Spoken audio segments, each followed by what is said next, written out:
आप सुन रहे हैं रेडियो हिंदुस्तान और मैं हूं आपके साथ आरजे अंजू। रेडियो कहानी में आज की कहानी का शीर्षक है कर्म से बदल जाते हैं भाग्य। प्रकृति ऋषि का रोज का नियम था कि वे नगर से दूर जंगलों में स्थित शिव मंदिर में भगवान शिव की पूजा में लीन रहते थे। कई वर्षों से यह उनका अखंड नियम था। उसी जंगल में एक नास्तिक डाकू अस्थिमाल का भी डेरा था। अस्थिमाल का भय आसपास के क्षेत्र में व्याप्त था। अस्थिमाल बड़ा नास्तिक था। वह मंदिरों में भी चोरी डाका से नहीं चूकता था। एक दिन अस्थिमाल की नजर प्रकृति ऋषि पर पड़ी। उसने सोचा, यह ऋषि जंगल में छुपे मंदिर में पूजा करता है। हो ना हो इसने मंदिर में काफी माल छुपा रखा होगा। आज इसे ही लूटते हैं। अस्थिमाल ने प्रकृति ऋषि से कहा कि जितना भी धन छुपा रखा है चुपचाप मेरे हवाले कर दो। ऋषि उसे देखकर तनिक भी विचलित नहीं हुए। बोले, कैसा धन? मैं तो यहाँ बिना किसी लोभ के पूजा को चला आता हूँ। डाकू को उनकी बातों पर विश्वास नहीं हुआ और उसने क्रोध में ऋषि प्रकृति को जोर से धक्का मारा। ऋषि ठोकर खाकर शिवलिंग के पास जाकर गिरे और उनका सिर फट गया। रक्त की धारा फूट पड़ी। इसी बीच आश्चर्य ये हुआ कि ऋषि प्रकृति के गिरने के फलस्वरूप शिवालय की छत से सोने की कुछ मोहरें अस्थिमाल के सामने गिरी। अस्थिमाल अट्टहास करते हुए बोला, तू ऋषि होकर झूठ बोलता है? झूठे ब्राह्मण, तू तो कहता था कि यहाँ कोई धन नहीं, फिर ये सोने के सिक्के कहाँ से गिरे? अब अगर तूने मुझे सारे धन का पता नहीं बताया तो मैं यहीं पटक पटक कर तेरे प्राण ले लूंगा।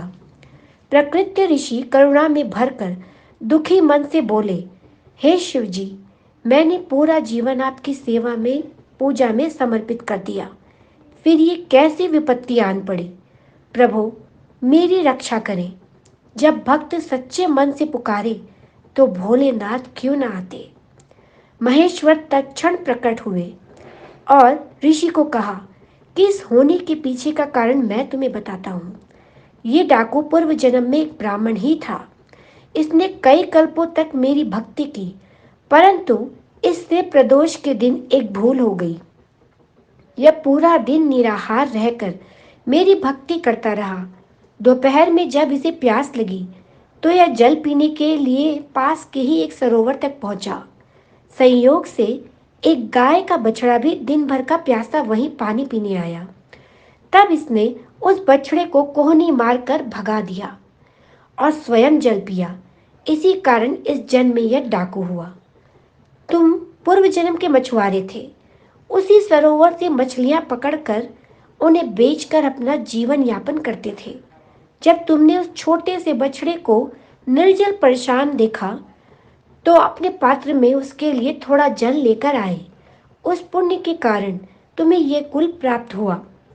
पिछले जन्मों के पुण्यों के कारण इसका आज राज तिलक होने वाला था, पर इसने इस जन्म में डाकू होते न जाने कितने निरपराध लोगों को मारा।